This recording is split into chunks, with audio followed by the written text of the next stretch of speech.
This is Mike from fearshop.com. Make sure you like this video and leave your comments. Also, subscribe to the channel and hit that bell to set up notifications so you know when the next video drops. Let's get into it. Today, we're talking about the top 10 greatest horror remakes of all time. Just going to put it out there now. I'm not going to get into argument of remake versus reboot for films like Friday the 13th and Halloween, where they were clear reboots versus a remake of the film. You're not going to see those films on this list. And also, contrary to popular opinion, this is not an easy list to have. I had to really whittle it down from a ton of movies. I know everybody likes to think all remakes are horrible. There's so many good ones out there. Before we get into the top 10 list, let's have a look at some honorable mentions. The Crazies from 2010. Based on George Romero's 1973 film of the same name, The Crazies follows residents of a small town where a deadly biological weapon is accidentally unleashed among the innocent citizens. But they don't stay innocent for long. The so-called Trixie virus turns your well-meaning neighbors into cold-blooded psychopathic killers, hell-bent on getting their blood.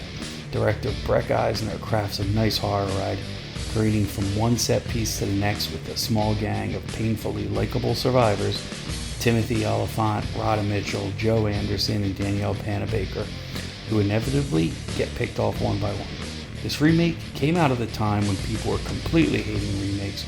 It felt like the straw that broke the camel's back was H2 when Rob Zombie flipped the legacy of Dr. Sam Loomis on its head. People would instantly hate any remake or reboot without even having watched it. I think The Crazies came out unscathed because it was a film where a lot of people never even had seen the original. Regardless, the remake and the original are both good films. Next up is Nosferatu the Vampire from 1979. The 1922 Nosferatu is an unauthorized adaptation of Bram Stoker's iconic vampire novel Dracula. Werner Herzog's stylish remake didn't have to be so coy, which means that Klaus Kinski is actually playing Dracula there. This is more of a somber, thoughtful version of the classic story with an emphasis on Dracula's isolation. It's also, like the film that inspired it, strikingly beautiful with gorgeously constructed shots throughout. Next up is Evil Dead from 2013. Fede Alvarez's 2013 Evil Dead remake seems to be one of those love it or hate it kind of films that brings out passionate defenders and detractors on either side. Let's face it, it had one hell of a challenge trying to top the original Evil Dead. But was it a good movie? Hell yes. Evil Dead without Bruce Campbell feels strange, but he gave Alvarez a chance to make the film more dark and bloody instead of relying on too much humor and punchlines. This was definitely a new vision, and it just worked. Many will disagree with me there. Next up is Cat People from 1982. Paul Schrader's 80s erotic thriller takes the subtle sexuality of the far more restrained 1942 original and ramps it up to 11. There's a lot to enjoy here. Whether you're more thrilled by Natasha Kinski or the natural beauty of the Black Leopard, and if you're worried the film won't meet your standards of perversity, rest assured there's a deeply unsettling incest reveal. Strange movie all around, but still a good one worth mentioning. The Hills Have Eyes from 2006. One of the most evil, relentlessly brutal movies of the 21st century.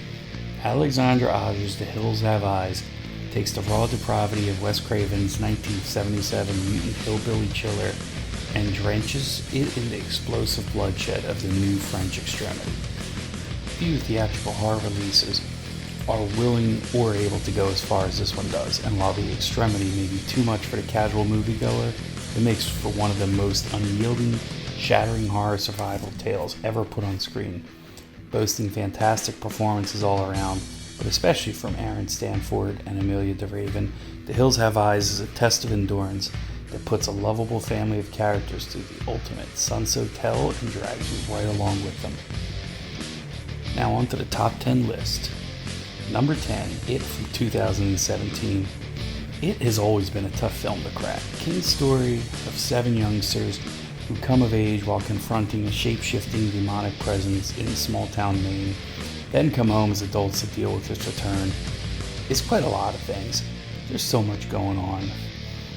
Is it an 1,100-page epic book? How do you compress everything going on into one film? Well, the most recent version made 2 films.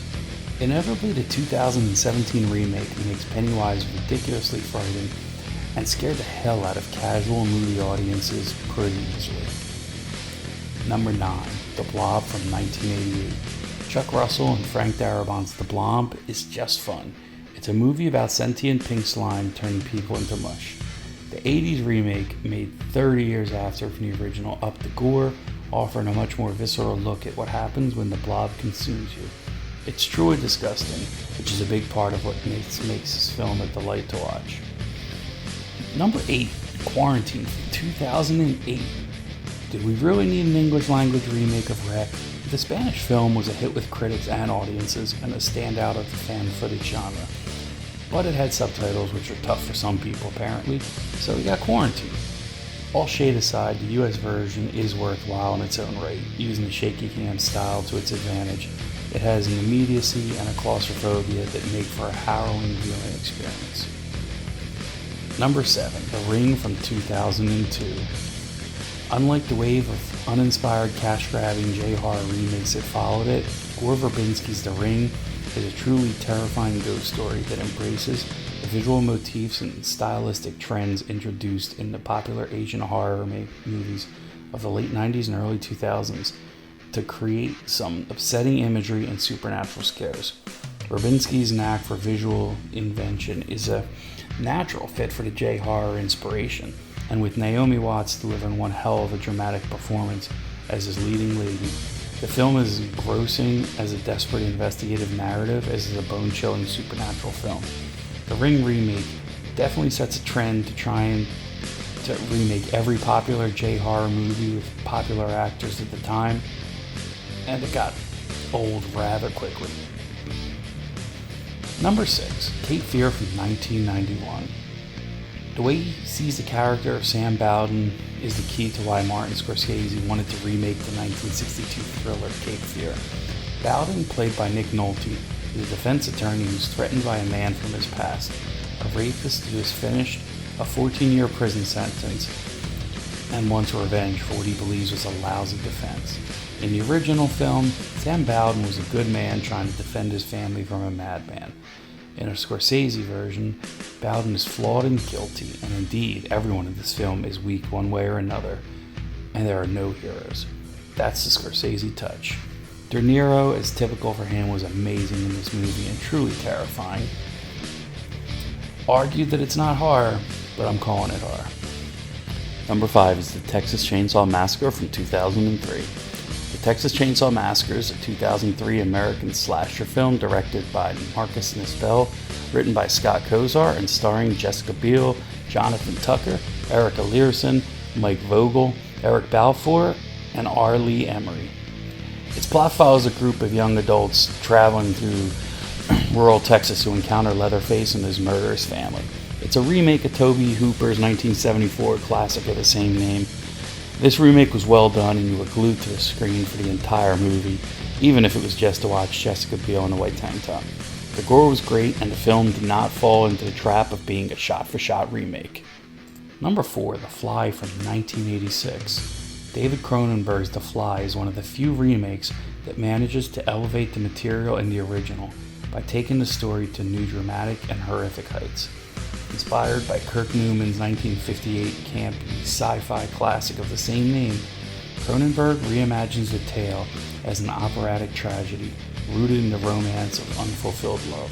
Jeff Goldblum and Gina Davis are spectacular as a young couple in love, torn apart by ambition, human error, and fate when a fly sneaks into Seth Brundle's, played by Goldblum, teleportation experiment, creating a grotesque human-insect hybrid, a Kafkaesque nightmare of the highest caliber, heartbreaking and stomach-churning thanks to Goldblum's committed physical performance and the stunning practical effect makeup transformation by artists like Crick Wallace and Stephen Ducroix.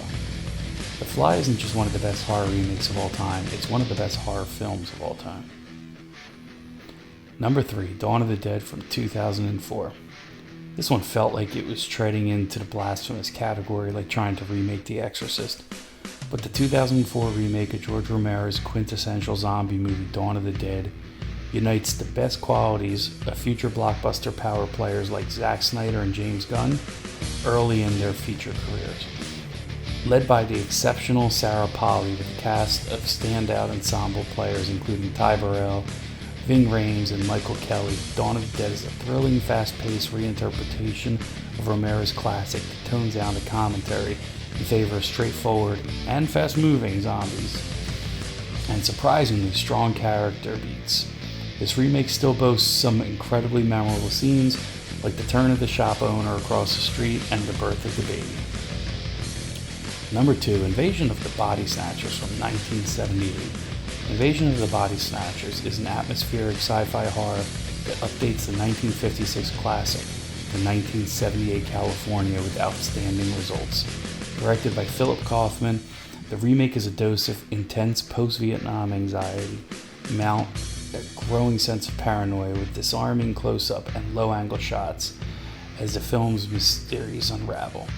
Beautifully shot with a standout ensemble that includes Donald Sutherland, Leonard Nimoy, Brooke Adams, and Jeff Goldblum.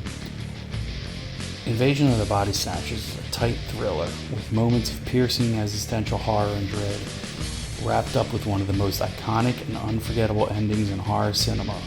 Let's just say I watched this movie way too young and had plenty of nightmares growing up because of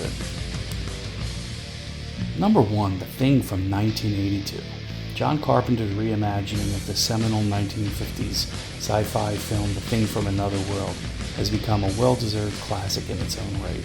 It's hard to imagine now, but Carpenter's 1982 remake was brushed off by critics and audiences alike when it first hit theaters. Fortunately, the years have shown the creature horror classic justice, and the beautiful, brutal remake is heralded as one of the horror's greats. Led by a commanding performance from Kurt Russell in one of his many outstanding collaborations with Carpenter, and boasting legendary behind-the-camera creatives, including a score from Ennio Morricone and cinematography from Dean Cundey. The Thing is an exercise in precision, paranoia, and pulse-pounding genre craftsmanship, not to mention the mind-bending practical effects from Rob Bottin and his team of FX wizards. Carpenter's a master of building tension, and he's on top of his game in The Thing, creating an experience of chilling anxiety punctuated by moments of shearing terror. Without a shadow of a doubt, The Thing is more than just a great horror movie. It's a great sci-fi movie, and even just a great movie. So that wraps this one up. I want to hear from you. Post your top 10 greatest horror remakes of all time. Let me know which movies in my list you agree with and which ones you disagree with. That's it for this episode. Make sure you like this video, make sure you share this video, make sure you subscribe, but most of all, make sure you keep it horror.